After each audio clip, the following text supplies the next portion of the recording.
আসসালামু আলাইকুম রহমতুল্লাহ। দর্শক আজকে আমরা আসছিলাম মালিবাগ রাজক স্টাফ কোয়ার্টারে। আর এখানে আমরা একটা কিচেনহুড ক্লিনিং সার্ভিস করব। আর কিচেনহুড আপনার এইটা আপনারা দেখতেই পাচ্ছেন।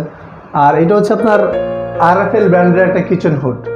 বাজারের মধ্যে যে সমস্ত কিচেনহুড আছে বক্স কিচেনহুড, এটার মধ্যে এইটা একটা কিচেনহুড। আর এইটার ক্লিনিং আজকে আমি আপনাদেরকে শেয়ার করতেছি।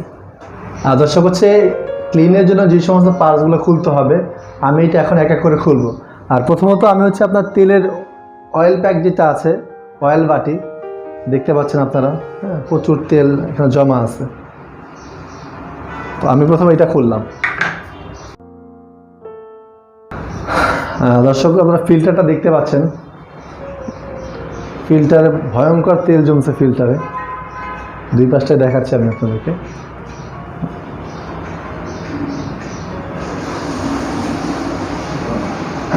দর্শক আমরা কিচেনহুডটা নিচে নামায় ফেলছি, দেখতে পাচ্ছেন আপনারা। আর এইখানের ব্র্যান্ডটা লেখা ছিল RFL ব্র্যান্ডের কিচেনহুড। আর কিচেনহুডের মধ্যে আপনার কিছু কিছু ডিভাইস আছে যেগুলো এরকম নামে ক্লিন করতে হয়, আর কিছু ডিভাইস আছে যেটা উপরে রেখেই ক্লিন করা যায়। দর্শক এই কিচেনহুডটা নামানোর যে উদ্দেশ্য ছিল সেটা ফ্যানটা পরিষ্কার করা। আর এইটাকে অনেকে আপনার বুলার বলে, অনেক ফ্যান বলে, অনেকে রানওয়ে বলে, অনেক নাম দিয়ে থাকে। তবে এইটার কাজ এইটাই ঘোরার কারণে বাতাসটা সাকশন হয়।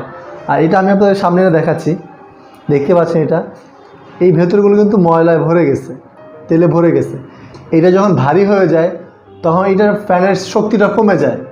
হ্যাঁ, শক্তিটা না পাওয়ার কারণে কি রান্নাঘরটা গরম হয়ে যায়, রান্নাঘরের তেলগুলো সাকশন ঠিকমতো করতে পারে না, হ্যাঁ, ক্যাবিনেটগুলো ময়লা হয়ে যায়, আরও অনেক ধরনের সমস্যা হয়। তো এই জন্য এই প্রোডাক্টটা ক্লিনের জন্য আপনার মূলত কিচেনহুডটা নামানো হয়। আর এই ক্লিনটা আপনার রান্নার উপর নির্ভর করে। আপনারা যদি বেশি রান্না করেন, অনেকে 3 মাস পরে করা, আপনার রান্না একটু কম হলে 4 মাস পরে করা, অনেকে 6 মাস পরে করে, অনেকে 1 বছর পরেও করে। তো মূল কথা আপনার রান্না যেরকম হবে আপনার ওই হিসেবে এটা ক্লিন করতে হবে। আর এটা ক্লিন করতে কখন হবে এটা আপনি নিজেও বুঝতে পারবেন, যখন বুঝবেন যে তেল হয়ে গেছে, আমার এখন ক্লিন করার সময় হয়ে গেছে। আর দর্শক আমি আপনাদেরকে মোটরটা দেখাচ্ছি। তো এইটা মোটর, আর যে রানওয়ে যে ফ্যান যেটা আছে এই মোটরের মধ্যেই লাগে।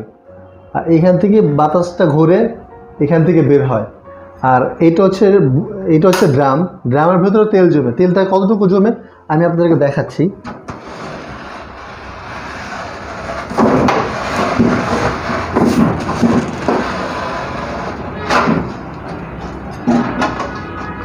এই যে দর্শক আপনারা দেখতে পাচ্ছেন তেলটা, হ্যাঁ, এইরকম তেলের স্তর পড়ে যায়, তেলে ভারী হয়ে যায়।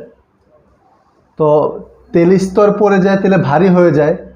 তো ভারী হওয়ার কারণে মোটরটা তখন কি হয়, দুর্বল হয়ে যায়, মোটর সাকশন করতে পারে না, মোটরের শক্তিটা কমে যায়। তো এইটার জন্য রেগুলার ক্লিন করা, 6 মাস পর পর এটার জন্যই ক্লিন করা।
দর্শক হচ্ছে আমাদের ক্লিনটা শেষ, তো আমি আপনাদেরকে রানওয়েটা দেখাচ্ছি। দেখতেই পাচ্ছেন ফ্যানটা একবারেই নতুন হয়ে গেছে এটা। আর ফিল্টারটা দেখাচ্ছি আপনাদেরকে। তো ফিল্টারটা এর আগে আমি আপনাদেরকে দেখাইছিলাম, ফিল্টারটা ভয়ঙ্কর ময়লা ছিল, এখন একবারেই নতুন হয়ে গেছে, একবারেই নতুনের মতো দেখতে দেখাচ্ছে এটা।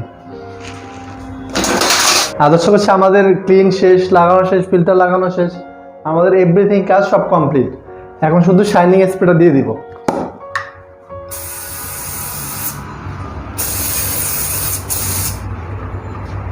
আদর্শ হচ্ছে আপনাদের যাদের কিচেনহুড সার্ভিস দরকার, তো আমরা হচ্ছে ঢাকা শহরের মধ্যে সব এরিয়াতে সার্ভিস দিয়ে থাকি।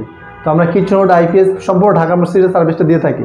তো আপনাদের যাদের এরকম সার্ভিস দরকার হবে আমাদের সাথে যোগাযোগ করবেন। আর আমাদের কাজটা যদি আপনাদের ভালো লেগে থাকে তো অবশ্যই লাইক, কমেন্ট, শেয়ার করবেন। ধন্যবাদ জি। আসসালামু আলাইকুম ওয়া রাহমাতুল্লাহ।